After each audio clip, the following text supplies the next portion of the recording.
বিভিন্ন কোম্পানির সাথে কথা বলছি জিও ব্যাগ এবং জিও টিউব নিয়ে।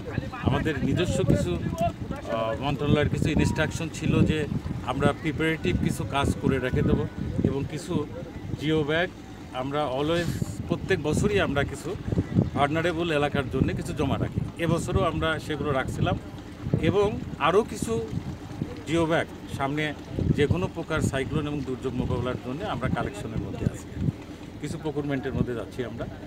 আর এখানে তো দেখতেই পাচ্ছেন আমরা জিও ব্যাগেতে অলরেডি 240 মিটার কাভার করে ফেলছি। ইনশাল্লাহ আমরা হয়তো আজকে সন্ধ্যা নাগাদ এই যেহেতু ভলগেটের পরিমাণও অনেকগুলো চলে আসছে, প্রায় পাঁচটা আসছে, সুতরাং আমরা ওই বাকি 140 মিটার বোধ হয় 140 মিটারও আমরা কাভার করবো 30 মিটার।